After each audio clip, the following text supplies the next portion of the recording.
Hola y bienvenidos a un nuevo análisis. Hoy nos vamos a meter, pero bien, en la sala de máquinas de las finanzas. Vamos a intentar construir algo que suena casi a ciencia ficción. Una réplica perfecta de un Credit Default Swap, un CDS. Es decir, vamos a coger un instrumento financiero que es increíblemente complejo y a ver si podemos reconstruirlo pieza a pieza. Con elementos mucho más básicos, sí. Para guiarnos en esta aventura de ingeniería financiera, tenemos un working paper de Lorenzo Giada y Claudio Nordio. Y lo que proponen es fascinante. Muchísimo.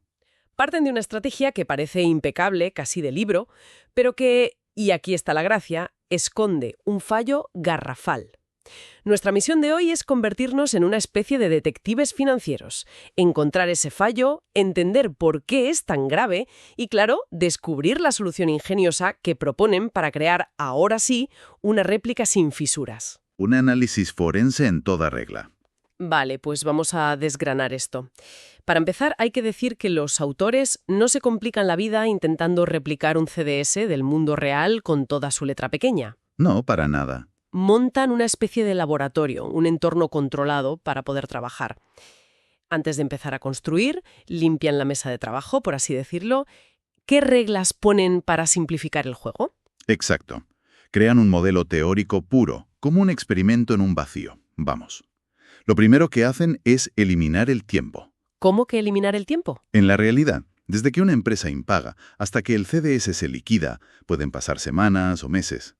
Aquí todo es instantáneo. Pum, impago, pum, liquidación. Vale. Segundo, se quitan de en medio una opción muy puñetera que se llama cheapest to deliver, Ah, sí. que básicamente da al vendedor del CDS el derecho a entregar el bono más barato de una lista. Eso tiene un valor y, vamos, embarran mucho el cálculo. Entendido.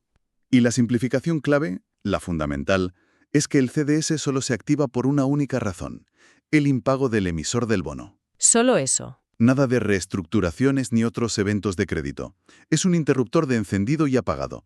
O paga o no paga. Y eso es todo. Entendido. Un entorno de laboratorio perfecto. Con estas reglas claras nos presentan la máquina de replicación. En el documento hay un diagrama, la figura 1, que lo explica visualmente de maravilla. Sí, es muy claro. Tenemos un banco en el centro que hace tres cosas a la vez. Compra un bono y luego, para pagarlo y cubrirse, firma dos contratos con otras dos entidades. Uno es un acuerdo repo y el otro un asset swap. ¿Podemos escribir cómo se mueve el dinero ahí dentro? O compra un bono de una empresa. Eso implica una salida de caja, el precio del bono, que el documento llama B0. A cambio, el banco se asegura el derecho a cobrar los cupones fijos de ese bono. Hasta aquí, sencillo. Compro un activo que me da una rentabilidad. Pero claro, esa compra hay que financiarla de alguna manera. Ahí viene el segundo paso, la operación de repo. Para conseguir el dinero para comprar el bono, el banco hace algo que, parece un poco un juego de manos. Vende temporalmente ese mismo bono a otra entidad. A cambio, recibe un dinero, que en el modelo simplificado es 1, el valor nominal. Espera, para que quede claro. El banco usa el mismo bono que acaba de comprar como garantía para pedir el dinero con el que, en teoría, lo ha comprado. Es un poco circular, ¿no? Totalmente. Pero es el pan de cada día en los mercados financieros. Usas el activo como colateral para financiar su propia compra. Ya. A cambio de ese préstamo, el banco se compromete a pagar un tipo de interés variable, el Euribor, menos un pequeño pellizco a su favor, el repo spread. Vale, ya tenemos el bono y el dinero para pagarlo. Pero ahora el banco tiene un problema. Un riesgo de tipos de interés. Claro. Está cobrando un cupón fijo del bono, pero está pagando un interés variable en el repo. Si el Euribor se dispara, podría perder dinero. Y ahí entra la tercera pieza, el asset swap. Para neutralizar ese riesgo, el banco va a una tercera entidad y le dice: oye, te doy los cupones fijos que estoy cobrando del bono y tú a cambio me pagas un tipo variable, el Euribor, más un diferencial a mi favor, el ASW spread. Es como un seguro contra la subida de tipos. Justo. Con esto, la máquina está completa. Aquí es donde la cosa se pone realmente interesante. Porque si sumamos y restamos todos esos flujos de dinero, pasa algo que parece casi magia. Ajá. El banco paga Euribor en el repo y recibe Euribor en el asset swap. Esos dos flujos pues prácticamente se anulan. Se cancelan, ¿sí? ¿Y qué le queda en limpio al banco? Pues recibe el diferencial del asset swap y el diferencial del repo. Así que su ganancia neta es la suma de esos dos spreads. Y esto nos lleva a la primera gran conclusión del documento. CDS es asset swap plus C-repo. El spread del CDS que queremos replicar es, más o menos, la suma del spread del asset swap y el del repo. Parece una solución perfecta, de una elegancia brutal. Parece. Pero los autores nos avisan. Cuidado, que esto es solo una aproximación. Si parece demasiado bueno para ser verdad... Es que probablemente no lo sea. Y tienes toda la razón. Esa fórmula es matemáticamente perfecta en el país de la piruleta. Es decir, mientras el emisor del bono pague religiosamente. Claro. El problema de los seguros no es cuando no pasa nada, es cuando hay un siniestro. Un CDS se compra para protegerse del impago, de la guerra. Y una réplica que solo funciona en tiempos de paz, pues no sirve para nada. Vale. Tenemos la escena del crimen. Una réplica que parece perfecta, pero los autores nos dicen que hay un asesino silencioso, escondido en alguna parte. ¿Cuál es el arma homicida? ¿Dónde está la prueba que lo delata? Supongo que ahora es cuando tenemos que mirar la tabla 1 del documento, donde se comparan los flujos, ¿no? Exacto. La tabla 1 es el informe del forense. Si la miras al principio, todo cuadra. En el momento de la firma, los flujos netos son 0. Durante la vida del producto, mientras no hay impago, survival, la cartera de réplica genera exactamente la suma de los spreads. Tal y como predecía la fórmula. Tal cual. La réplica parece un clon. Pero entonces llegamos a la fila clave, default at tau, el momento del impago. Y aquí es donde todo salta por los aires. En el escenario de impago, un CDS puro es muy simple. Paga la pérdida ocasionada por el bono, lo que se llama el Loss Given Default o LGD, y el contrato se acaba. Fin. Fin de la historia.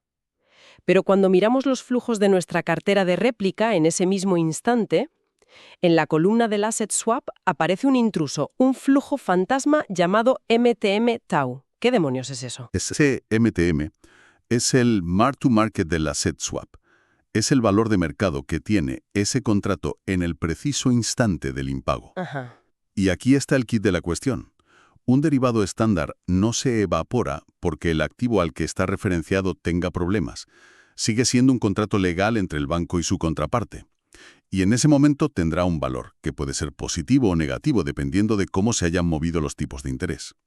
Para cerrar la posición hay que liquidar ese valor. Un momento. O sea, construimos toda esta máquina complejísima para protegernos del impago y resulta que justo en el momento del impago, cuando más la necesitas, explota y genera un coste o un ingreso totalmente impredecible. Sí, Parece un fallo de diseño garrafal. es exactamente eso.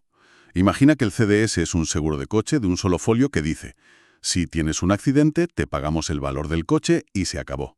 Simple y claro. La cartera de réplica, en cambio, es como un seguro que, en el momento del accidente, no solo te paga el coche, sino que además te obliga a ir a una oficina a liquidar un montón de papeleo extra que, dependiendo del día, puede costarte dinero o dártelo. Menudo lío. Ese papeleo extra es el MTMT. Es un flujo de caja sorpresa que el seguro original no tenía y que rompe por completo la réplica.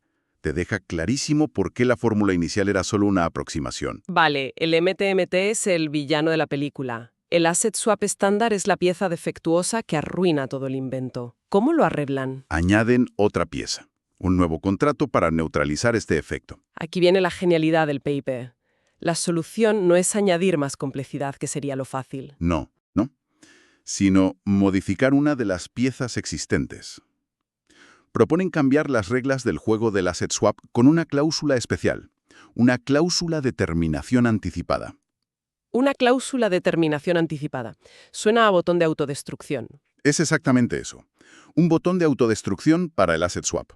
Esta cláusula está diseñada para activarse con un único evento, el impago del emisor del bono. Y lo más importante, pone una regla clave sobre la mesa.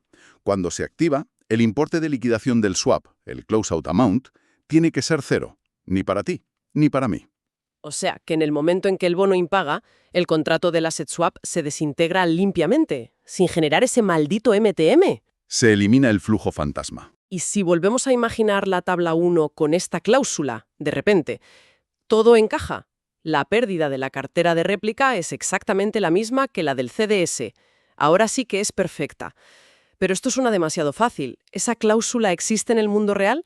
Puedes ir a un banco y pedir un asset swap con cláusula de autodestrucción, por favor. Suena a producto de ciencia ficción. Bueno, en la práctica no es un producto estándar que pidas por catálogo, pero es conceptualmente la clave. Y como bien intuyes, no es gratis. Claro. Esa opción de poder romper el contrato a coste cero justo cuando las cosas se ponen feas tiene un valor económico. Y ese valor tiene que estar reflejado en el precio del asset swap desde el primer día. En el diferencial, supongo. En su diferencial, sí. El documento de hecho apunta a algo muy curioso.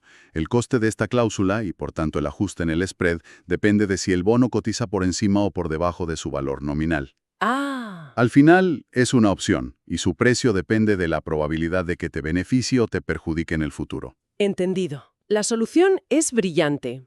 Pasamos entonces a la parte matemática. ¿A cómo se le pone precio a esta cláusula mágica? Sin meternos en las ecuaciones, ¿qué cambia en la forma de valorar el asset swap? ¿Cuál es la nueva lógica? El enfoque cambia por completo.